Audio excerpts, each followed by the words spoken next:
Assalamu alaikum wa rahmatullahi wa barakatuh. Takulandirani kuno ku Free Online Madrasa. Ino ndi lesson number 9 yomwe tikale tikufotokoza za naqidh athamin. Naqidh number 8.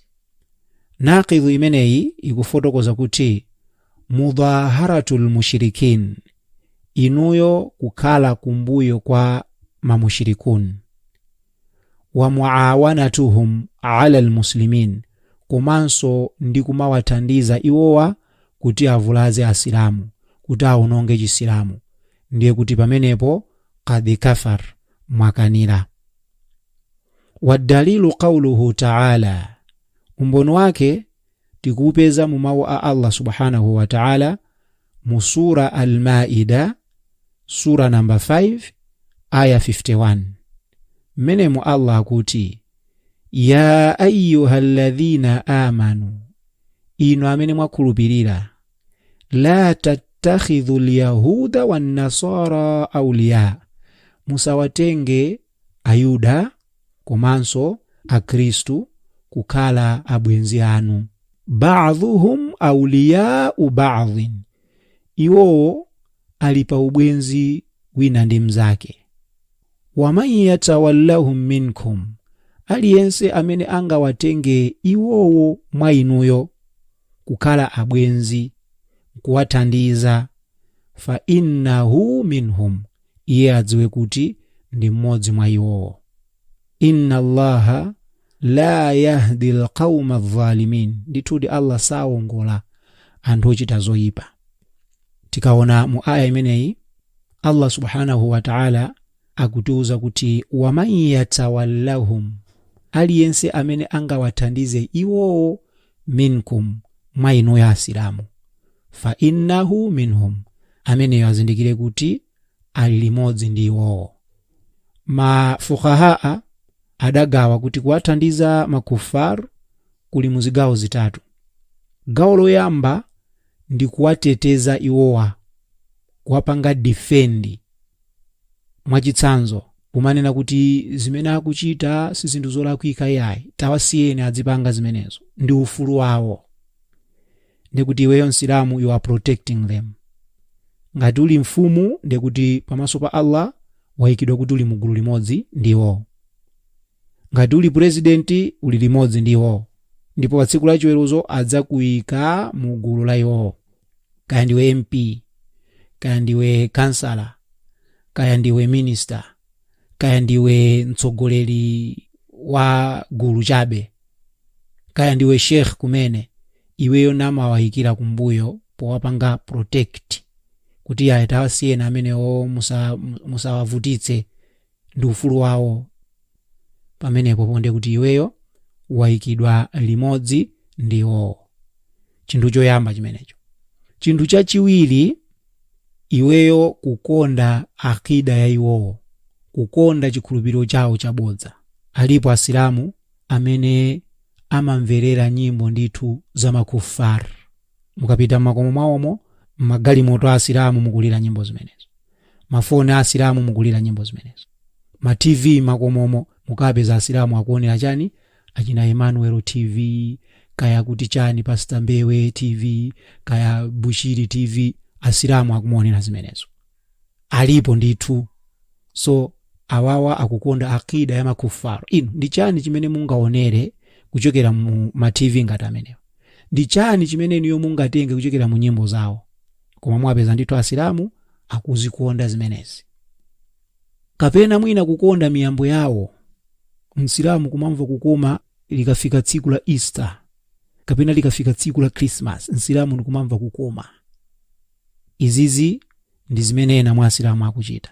Number 3, iweyo kuwapanga imitate, kuwatsazira muzikhalidwe zawo komanso mu miyambo ya chipembedzo chawo.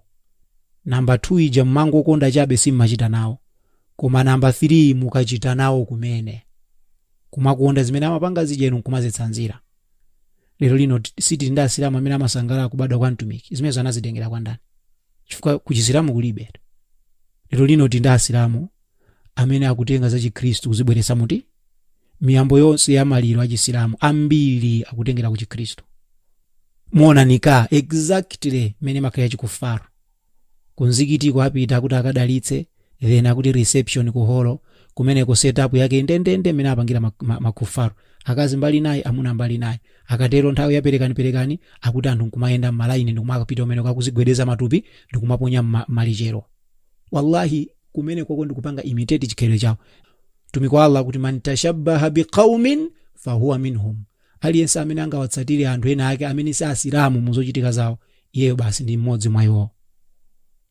Ndi asilamu ochuluka bwanji amene lero lino akugwera pachani, akugwera pankhani imene ma birthday ndenda amene takhala tikukamba asilamu ndithu. Wallahi ino kungopanga birthday, man tashabbaha biqaumin fahuwa minhum, aliyense amene angapange zimenezo kuwatsatira anthu ena ake amene si asilamu, amene ali mugula iwo basi.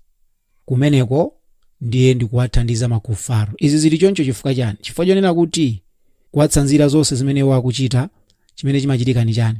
Amaononga Chisilamu mwapang'ono. Lero lino muona kuti asilamu sakunyasidwa ndi zinthu zimene makufaru akuchita, koma akunyasidwa ndi zimene Chisilamu chatani chapereka.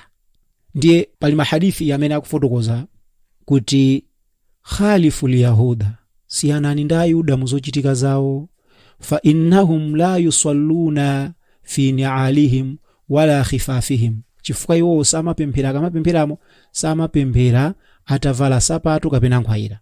Ndiye mtumiki amauza maswahaba kuti inuwe mukamaswali muziswali mutavala chani, nkhwayira zanu kapena sapato zanu, koma mukamalowa muzikiti muonetsetse kuti palibe najisi pa sapatopo.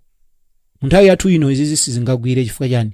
Mizikiti yathu muli makapeti bwinobwino, makhala cement bwinobwino, makhala matailosi bwinobwino mokonzedwa, koma mzikiti wa mtumiki munalibemo zimenezo, munali nchenga okaoka. Ndifake maswahaba amatakuluwa ndi chani, ndi nsapato.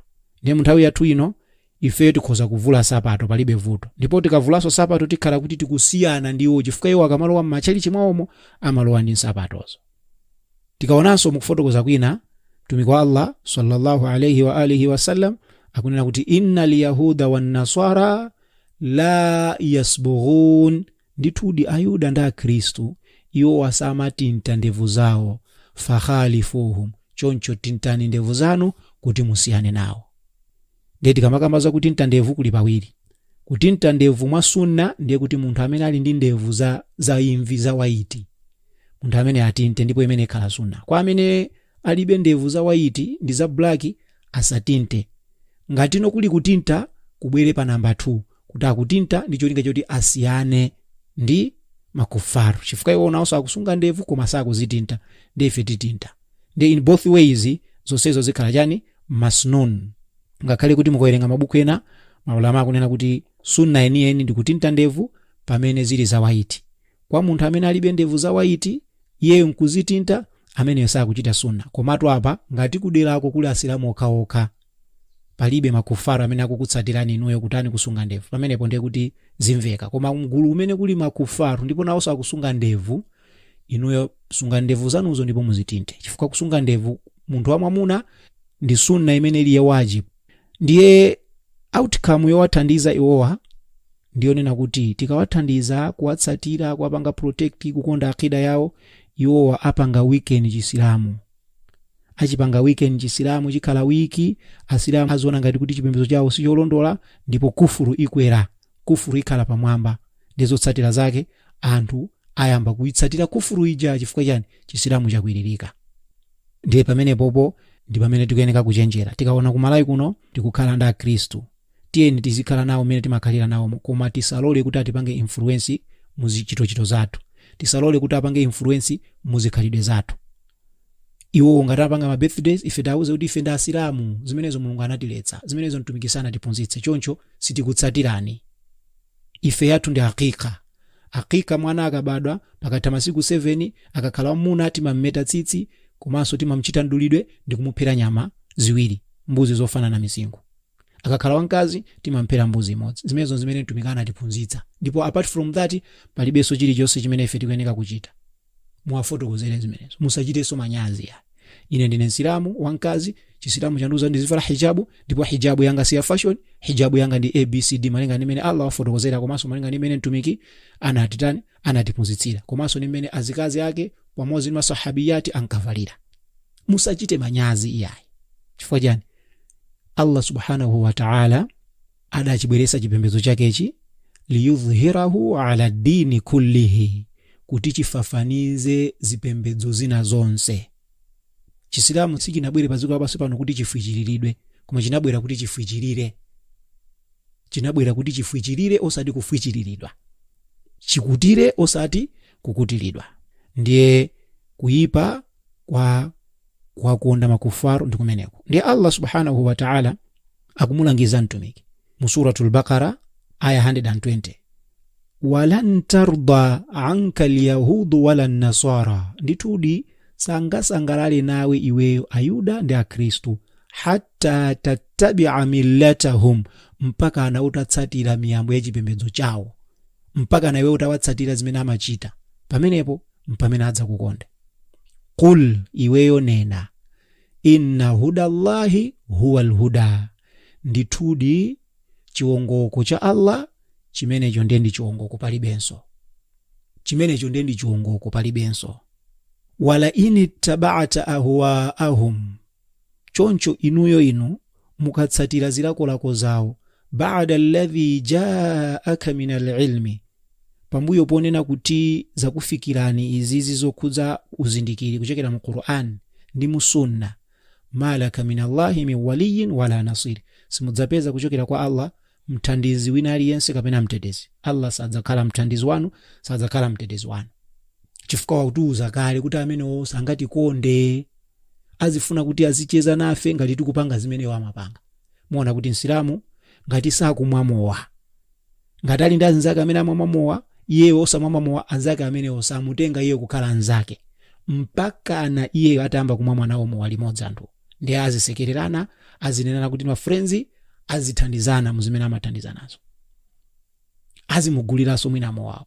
Ngati inu muli ndi azinzanu amene ali Akristu, sangakukondeni inuyo mutamavala hijabu yanuyo, sangakukondeni, azifuna kuti inuyo musamavala hijabu ndiye muzicheza bwino kwa basi. Kapena muzivala hijabu koma muzivala motani mosalongosoka, kuti inu muvale hijabu yayikulu yosagwira thupi yofika mpaka pasi, amene azichita manyazi kuti aziyenda nanu. Nzanu amene azichita manyazi kuti aziyenda nanu, va iyayi tsogolani ndikupezani, iyayi mwakuti basi azikuthawa-thawa. Ndifo chani? Hatta tattabi'a millatahum, mpaka na inuyo mutawatsatira miyambo yawo, mutatsatira chipembedzo chawo pamene azakutanini, adzakukondeni. Ndiye Allah subhanahu wa ta'ala akutisambira mmanja. Allah subhanahu wa ta'ala pamene papa akutisambira mmanja. Ndiye zili ndife kutsatira Allah kapena kutsatira zilakolako zathu. Tieni tikumane mu Naqidh at-Tasi', Naqidh number 9, yomwe tidzakale tikufotokozanso zinthu zina. Ndikusiyeni mmanja mwa Allah. Wassalamu alaikum wa rahmatullahi wa barakatuh.